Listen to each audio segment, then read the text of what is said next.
Me being more of a Strion guy, I think I'm a little more excited for this than the average person. So let's check it out. Just gonna slide over.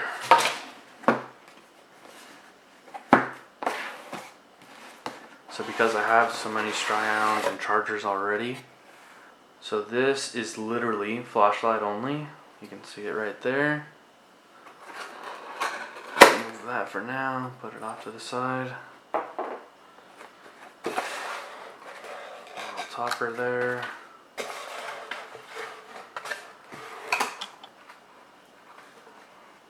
And now I made it all worth it because we have a sticker.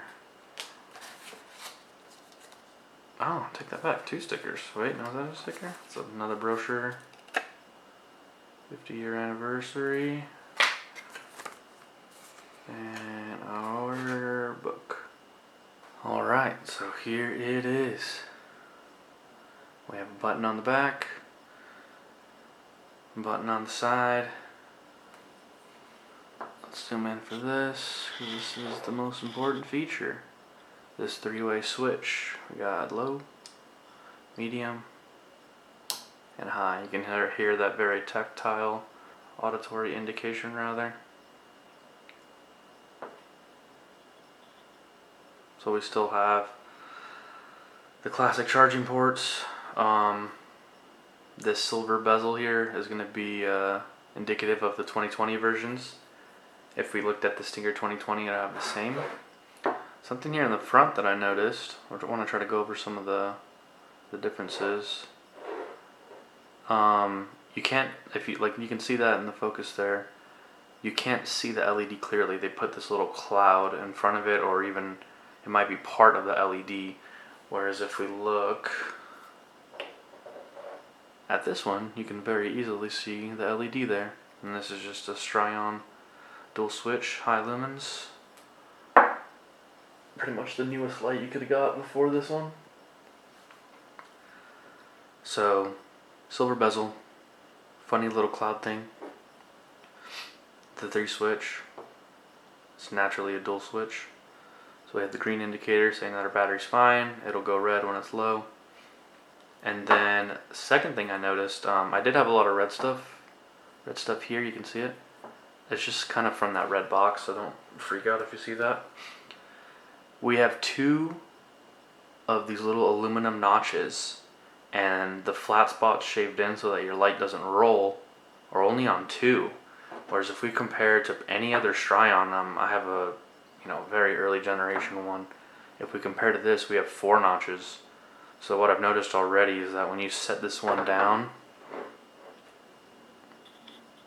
setting this one down, it's gonna find its home pretty easily.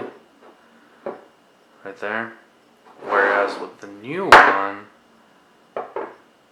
it obviously will still do it, but I'd be worried if you're on a little hill, it'd be harder to find.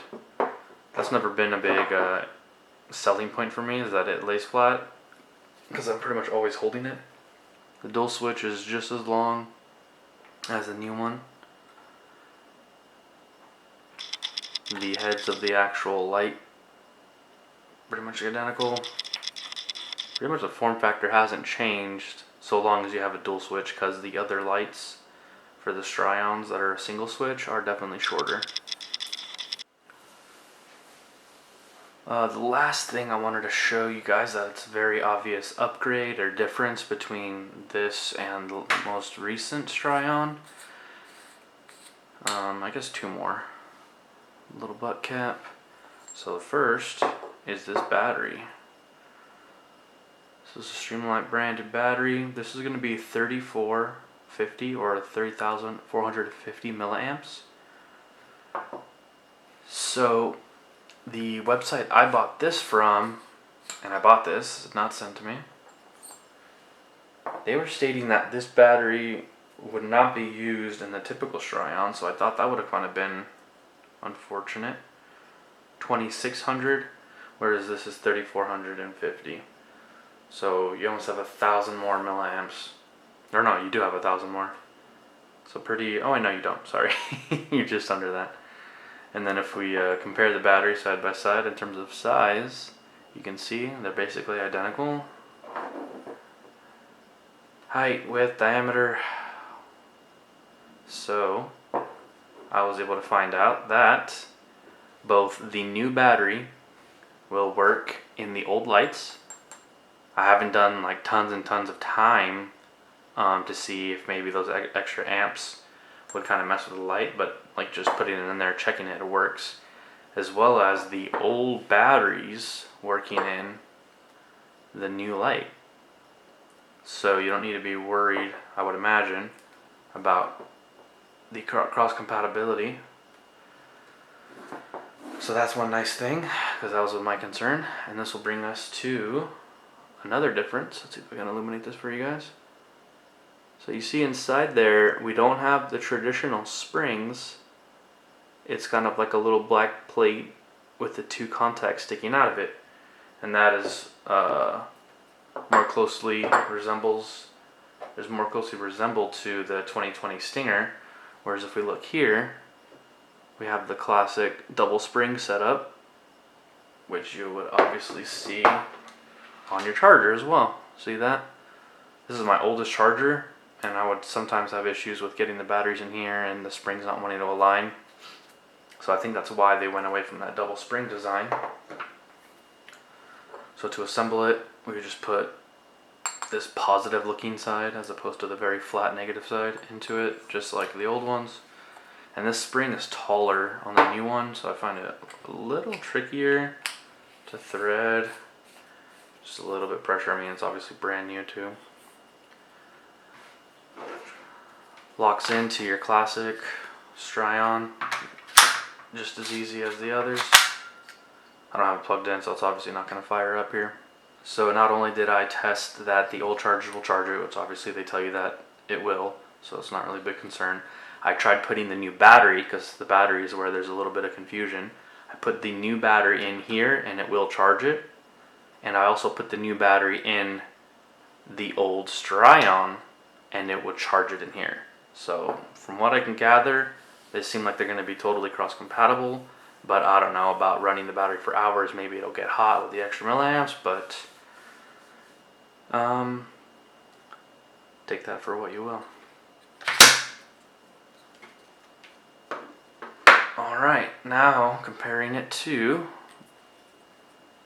the Stinger. Silver bezels. This one does not have the cloud above it, so that's something new. I'm curious if any other lights that have come out recently have that cloud in front of the LED. Let's compare the switches.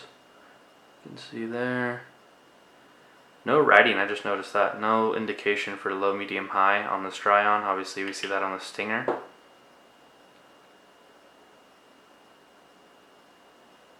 On the Stinger we had that very proprietary battery. That was one thing that's kind of annoying, in my opinion. A second issue I had with the Stinger, which I don't think I'm going to have with the Strion, given how it doesn't have this proprietary battery system where you have, let me show you guys in case you're unfamiliar. You don't have a carrier as well as your batteries within it. So I've had two of these, and with both I've had the issue where if the batteries are completely wiped, when I hook up to the charger, it won't read it. Kind of like a battery when you try to jump it or use a battery pack. If it has like 0 voltage, then it won't actually charge it. So you have to kind of keep that in mind so that you don't let your batteries get completely dead. You try to charge them when they're at 50. I've had them serviced where they replace some of this stuff, clean up different contacts and stuff, and it's still been a big issue. So that's been rather unfortunate with the Stinger. I might be a little biased just because I'm such a big fan of the Strion, but I've never had any charging issues. The only thing I could think of was actually with the charger itself, where I said it would just be a mechanical nuisance where I would try to put the batteries in and they would be kind of hung up on that double spring system in there. Yeah, let's see. So this one lays flat there and there because of the butt here. I kind of like that they remain to this, because I would imagine you guys with a lot of holsters and, you know, connection points on your belt, something that's very like a common shape, or a consistent shape rather, as opposed to some weird cutout shape, is going to hold a lot better. And then in your pocket, it's very smooth and rounded. Price wise, I want to say I paid $140 or $160 on Amazon for my very first Strion. When I bought this one, old now, I bought it from Bright Guy. I think I still got a charger, but I didn't get the whole piggyback extra battery thing, just charger and light. They have amazing prices, but I still can't remember what I paid there. Then I obviously got the Stinger, but strictly speaking with Strion, so you guys can have an idea about price points. This flashlight only, with the new style battery, with the upgraded battery, $120. The site is Bright Guy. I'll put a link in the description. And there were a few sites I was looking at this to where I was going to try to get it as early as I can, so that I can obviously get the info out to you guys. But yeah, they're just super quick. They're on top of it. I would definitely recommend them. So yeah, I know a lot of people, at least in terms of automotive techs, will try to get this from the Snap-on or Mac Guy, whoever you may have, and they mark them up quite a bit. I remember, I think when the Stinger 2020 came out, how much they were charging for that, and it was just crazy knowing, what it costs. And most likely you have these chargers, these batteries laying around, so you can just, spend very little to get such a great improvement of a light. If this helped you out, if you're interested in getting this light and you wanted a few more details, really helps if you guys drop a like so other people can see the video. I'm thinking about maybe doing a giveaway. So if you leave a comment, I will either be giving away the new battery, or maybe, depending on the price, if it's like comparable, a pack of 2 batteries of the olds. So you guys comment below whether you want the giveaway to be one of the new batteries, so you can throw that in your light, or if you want 2 of the old. And if you comment that and you're a subscriber, then you'll be entered into the giveaway. The old Strion with the old battery, 156. Because to me, the new one felt heavier, felt more solid in the hand. So we'll call that 156. This is the 2020 with the new battery. 166. So my hand was able to notice that 10-gram difference. Alright, so I just have you guys pointed at the So now I just have you guys pointed at the wall here. I noticed when I was kind of doing this comparison on a wall that was a little further away, so hopefully it'll still show in the video, or the camera will pick it up as well. But I noticed that the focus of the light is improved. So for me, using this in automotive and just kind of like DIY construction around the house, I guess indoor use would be the best way to categorize it. So for indoor use, to have a very focused beam is useful, because obviously you don't need this huge spread of light, so you're just getting the lumens where you want them, where you need them, as opposed to a very spread out wide beam, which that might be more favorable in the outdoors, or trying to illuminate a big section, a big piece of land. But for me, indoors is where this light kind of shines. So this is the old Strion. So you can obviously see the focus is maybe like a, it looks bigger on camera, maybe like a 4-foot beam. But you guys probably can't see it on the camera, but around that I'm getting kind of like an 8-foot or maybe even 10-foot circle. It's very light. So it looks like, oh, maybe you see it there. You guys can kind of see it. See on the left how there's just that very light fade.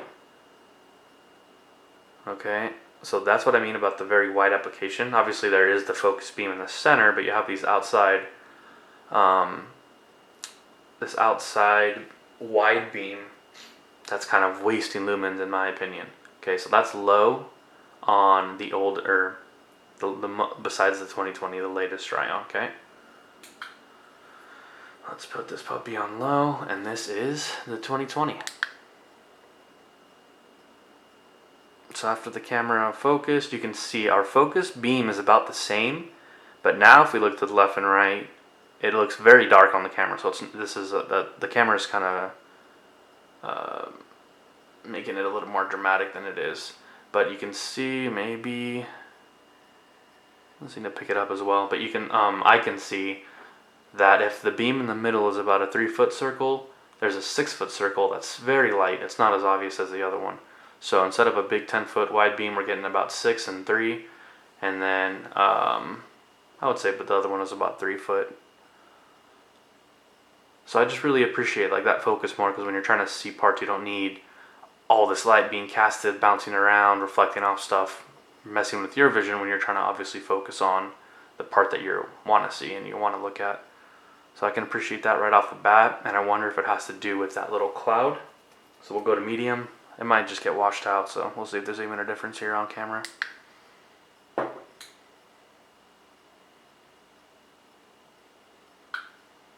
Here's medium with the old light. Yeah, we're not really getting much of a difference. It's basically the same idea. That 10 foot, 10 versus 3, you have a 10 wide and then a 3 focus. It's just brighter. Let's go low. Or no, there we go, that's high.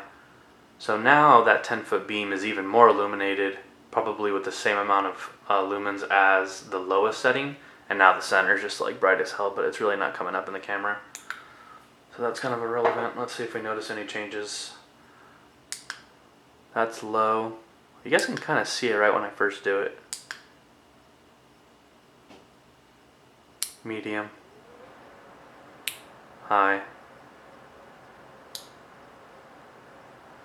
So back on medium, unfortunately it doesn't really come through that well, but I'm just seeing that same 6-foot, very light focus with a very powerful 3-foot circle, and when I go to high, that 6-foot actually becomes pretty bright, and then the center is just insane, you know, it's incredibly bright.